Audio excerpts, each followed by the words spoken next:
Ladies and gentlemen, the far left extremists and the Democrats who, when it came to, pro-liberal ideas, said the Supreme Court, whatever they say has to be done. Well, today, this morning, we all learned the fantastic news that the Supreme Court ruled 9-0 that Donald Trump remains on the ballot in Colorado and in every single state. 9-0. So I don't want to hear that, the Supreme Court is packed with conservative justices that don't care. No, all nine of them said, according to the Constitution and the law of the land, Trump stays on the ballot. What about the Democrats? What do they do? And let's not forget, tomorrow is Super Tuesday. But what are the Democrats doing in the House?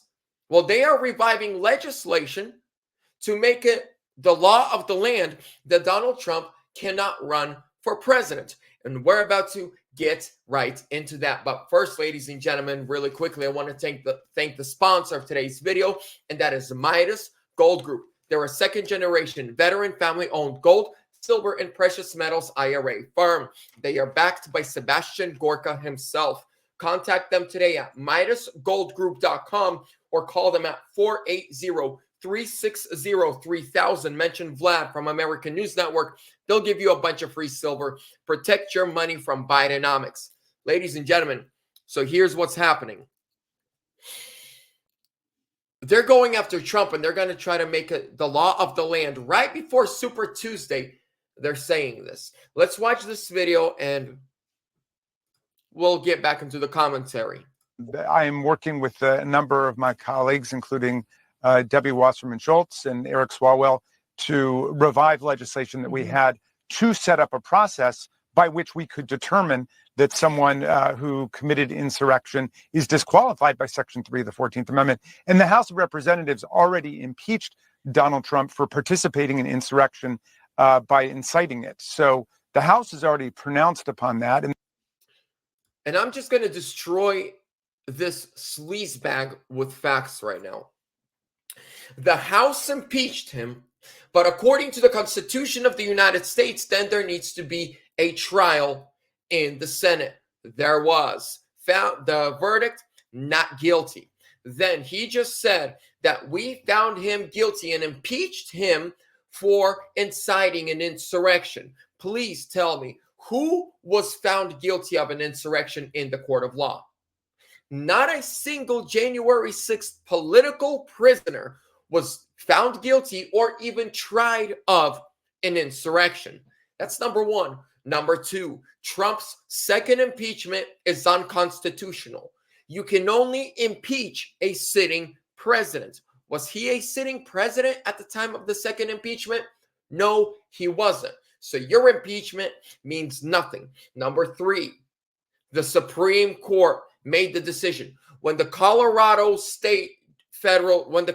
federal judges made the decision to remove Donald Trump off the ballot, the far left extremists were like, oh, great judges, like a bunch of penguins. But when the Supreme Court, who, if you read what the Supreme Court said, and I read the memo, they say this opens up a Pandora box.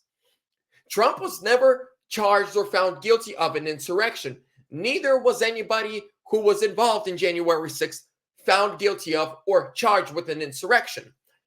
And so you removed him from the ballot because you think he's guilty of an insurrection, but nobody's found him guilty of an insurrection. So if by what you think you're able to remove a presidential candidate off the ballot, then what will stop a Republican judge in a Republican state to remove a Democrat just because of something he doesn't like, without any guilty verdicts, without him even being charged of something? You just say, well, I think it was an insurrection.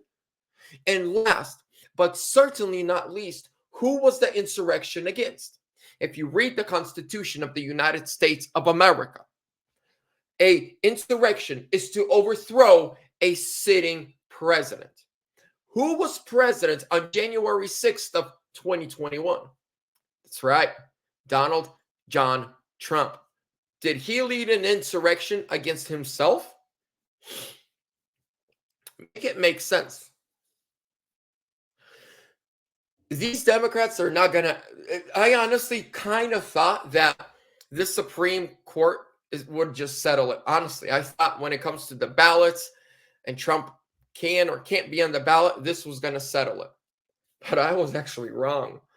They're going to keep going with this. But you know what's going to keep happening? They're going to keep losing. And no matter what they do, no matter what they try, no matter what they say, they're going to lose, and Trump is going to win. Tomorrow's Super Tuesday, ladies and gentlemen. Tomorrow, we're going to have a National Trump Victory Day holiday. Super Tuesday, when he wins the biggest landslide in GOP primary election history, Super Tuesday should officially be called Donald J. Trump Super Victory Day. I'm calling it. We're going to make a national holiday. It's going to be on our calendar. We're going to have fireworks, barbecues. It's going to be not awesome. First Tuesday of every March is going to be a national holiday after tomorrow's landslide. If you like that idea, let me know in the comments. What are you going to do for Donald J. Trump Super Victory Day? Are you going to have a parade, barbecue, have a bunch of friends over? What are you doing? Well, ladies and gentlemen, I'm going to keep you updated. I'm going to keep you posted.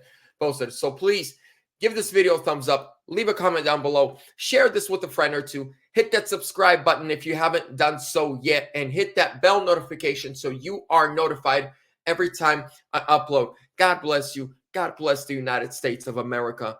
Trump 2024 or sooner.